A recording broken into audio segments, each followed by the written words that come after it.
Hello and welcome back to HITC Football, and yes, as you can see behind me, no more ugly background. We've got a beautiful green screen. I don't know what's on the screen right now because my editor is a bit of a menace, but it's all I can afford. But yeah, we're back and we're gonna do a really quick run through of my Premier League team of the season. I know it's been done, but you know, with Southgate and all that stuff going on, with Nunes and all that stuff going on, there's been more important videos to make. So we're here with Premier League team of the season. So let's crack straight into it. So we're gonna do it a little bit differently, and what we're gonna do is we're gonna do team A, and then we're gonna do the Premier League team of the season B team. So the players that deserve a shout and were really good and deserve recognition, but not quite the best 11. Goalkeeper for team A, we're gonna go with Salah from Wolves. Statistically, just the best keeper. He faced so many shots. I think it was like 159 shots he faced, and he only conceded 29. And there's a stat table, and basically on the stat table, according to, you know, analysts and people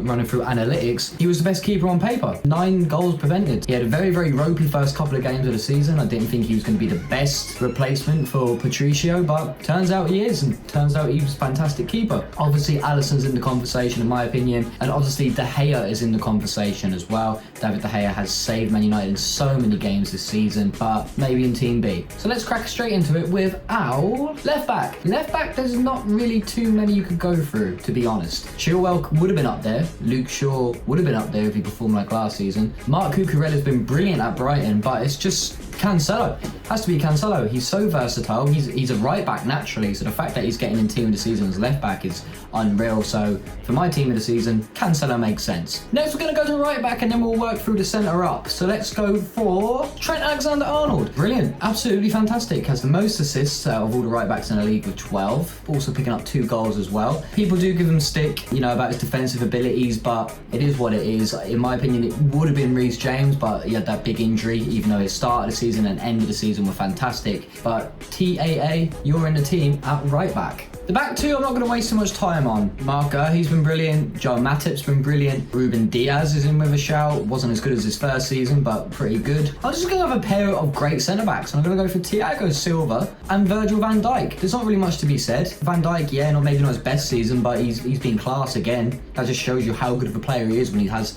a bit of an off season, that then, you know, he comes in and he's still in team of the season, in a lot of people's team of the season. And then Thiago Silva just deserves incredible respect.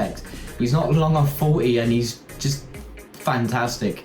In the middle of that Chelsea backline, his balls up the pitch, his defensive ability, his anticipation is second to none. He reads the game like it's a book. It's beautiful to watch. So Thiago Silva, get in there, son. Just so you know, this formation is going to be a 4-3-3 because it makes sense. No 4-2-4s, 5-3-2s, none of that stuff going on here. A 4-3-3. And we'll start with our middle centre mid. And that's going to be Rodri. They needed a holding midfielder to come in, you know, when Fernandinho started losing his legs a little bit. And Rodri's been that. Rodri is really good. He scores some cracking goals. He gets some great assists.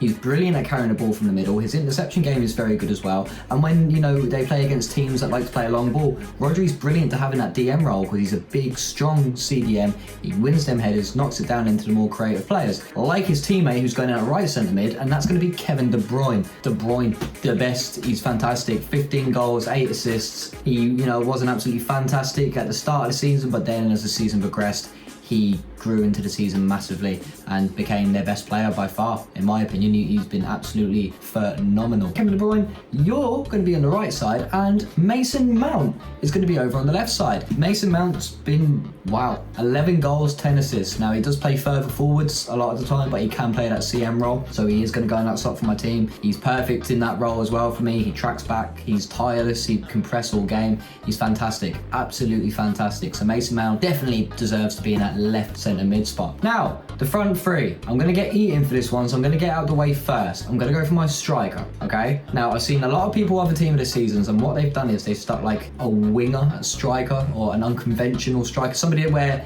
it's not their actual position, if you get me. They can do a job there, but not their actual position. I'm going to go for Cristiano Ronaldo.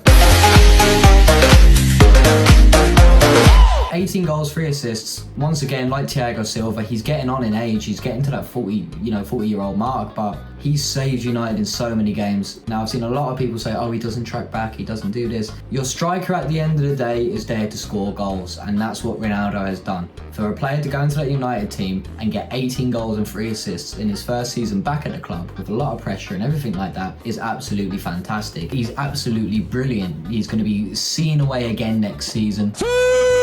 But just to get that amount of goals and such a, poor, underperforming Manchester United side definitely deserves respect and definitely deserves to be in the team of the season. So Ronaldo, striker. Next, we're going to do left wing and right wing. Both scored the same amount of goals. Left wing, we've got Heung-min Son. Right wing, we've got Mohammed Salah. Heung-min Son with 23 goals and 7 assists, and Mohammed Salah with 23 goals and 14 assists. That's why he nabbed the golden boot, or finished slightly above, because it went down to 10 assists next to goals, something we don't see too often, but both absolutely phenomenal. Son was brilliant under Conte. Conte's using him really, really well, and I think next season, I think Son will win the golden boot. Hands down. Now, we could see Haaland come in and do really well. Salah could have another stellar season if he stays. If he stays, that's another big conversational point, as Salah's going to say, but I think he'll stay for at least one more season. And then, yeah, Salah, once again, he's just Salah. He just does it, doesn't he, every season. He's an absolutely fantastic player, the Egyptian king, and yeah, he deserves right wing.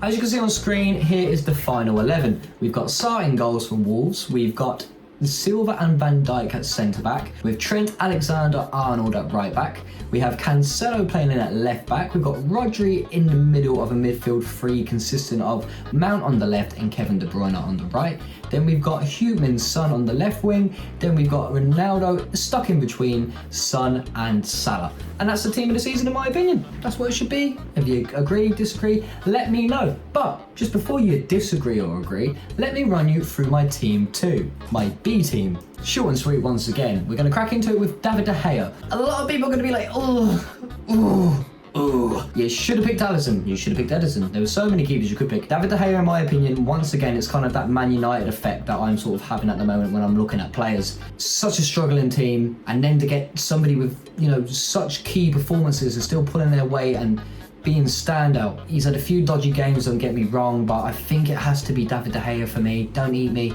I do rate Alisson, I do rate Edison, but this B team is about, showing players that deserve a bit more credit, or players that have been maybe a little bit underrated this season, if you get me, kind of did better than expected. And I think David De Gea did do better than expected and kept him in a lot of games. Same scenario as Ronaldo. So David De Gea, you're in at GK in the B team. Right back, I mentioned in the last one, it's Reece James. The only reason he's in the B team, not the A team, is down to his injuries. I think he, has a great shout of, being in the team this season next year. And Chelsea were lost when they lost their wing backs. Chilwell was the first one to go, with that bad ACL injury, and then Reece James was then second to go. And that really, you saw Chelsea go from first, second, third, nearly finishing fourth in the end. They were getting that close to Arsenal and Spurs, so that just shows you how important he is. And I think next season, as long as he doesn't pick up any injuries again, we will see Reece James have his best season yet. But moving across to the other side, we've gone through Marc Cucurella. Marc Cucurella had a really, really good season. I wasn't the biggest fan of Cucurella when I saw him first, but he's really grown on me this season. Playing that left wing back role for Brighton, Graham Potter's really got the best out of him, so much to the point that Manchester City are heavily linked with him. He also seems like one of them versatile players that you could throw into centre mid. I think he's played it before when he played for Getafe over in Spain. Was it Getafe? Don't eat me if it wasn't Getafe. Also could play wing, left mid, no problem at all. So he's really, really, really, really good. I really rate him. He deserves a shout. And if he does sign for City and he plays next season and they put, Cancelo back on the right, if Walker ain't playing, he will probably be in team of the season if he plays the whole season in a City shirt. So, left back, Marc Cucurella in the B team. The centre back pairing in the B team was a little bit of a tough one, but I've gone for someone young and I've gone for someone a bit older. I've gone with Mark Guehi. Chelsea shouldn't have sold him. Oh my God. It was like, Chelsea with the forward curse, the number 9 curse, the young centre back curse. That's Tomori and Guehi now. Been brilliant for Crystal Palace under Patrick Vieira, put in a really, really good season. Picked himself up up a couple of goals as well. And yeah, he just looks like a really young, promising talent, and we should be very excited to see him playing in an England shirt, hopefully in the World Cup if he keeps up his form for the first half of the season. In at centre-back, I've heard his argument a lot. A few of my friends, I've heard it from a few pundits online, you know, I've heard it from a few places. Joe Matip, what a centre-back, what a player. He's been absolutely brilliant this season. It's getting to the point now where if I was Jurgen Klopp, I'd actually not find it too hard to start Konate and Matip, and you know, even leave Van Dijk on the bench for a game. They were really lost when they lost Van Dijk that season, but with Konate and Matip really stepping up, they all deserve a start. Konate was brilliant in the Champions League final, was the only real Liverpool player showing fight, and throughout the season Konate was really good as well, and you know, if he played a little bit more, could deserve a shout in this B team. But I'm going to go with Matip. Brilliant on the ball, carries it really well, has really started to show his range of passing as well. He's more than just, you know, a standard ball playing centre back where, you know, just takes it and passes it into midfield. We see some really good long balls from Joe Matip this season. Also comes up with an odd cheeky goal here and there. He's just really good, Joe Matip. He deserves a shot in this B team. But into the three-man midfield, we've got 3 English players and 3 kicks. If I say 3 kicks, English centre mid. Who's that player? You are right, it's James Ward-Prowse. Of course it's James Ward-Prowse. You could literally put James Ward-Prowse in Ireland and he'd score a free kick playing in Anfield. He's just so good at free kicks. But he's more than that. He's got fight, he's got passion, he leads by example. You know, for the FM fans out there, he is what you would call a model citizen. Tracks back, he's tireless. He's absolutely tireless. And it's not just free kicks, he gets goals from outside the box. He's got such a good strike of the ball. And yeah, he's just a brilliant player, and he does deserve more time in an England shirt, but with the midfield being so competitive and with not playing too many central midfielders, it's obviously going to be hard for Ward-Prowse to get in and keep that spot in the England team. But he is fantastic. He's an absolutely brilliant player. James Ward-Prowse, you deserve it, mate, big time. Next, we're going to do a holding mid to an extent. We're going to go for Conor Gallagher. Do I really have to say much about Conor Gallagher? He's been brilliant, absolutely brilliant. He's been stellar. Goals, assists, he's tireless once again. Up and down the pitch to beat the band. He's just, he's so good. He's so good. We don't know what's going to happen. Apparently Palace are trying to get him back again on loan. Might be happening. Chelsea would be stupid to let him go on loan again. Jorginho ain't it for me, and he ain't it for a lot of people. Apparently Tuchel's looking at making a 4-4-2 work next season, well, a 4-back formation at least. And if you had to pick a centre mid, you know, Cover and Gallagher, could you imagine that centre mid pairing? Would be absolutely formidable.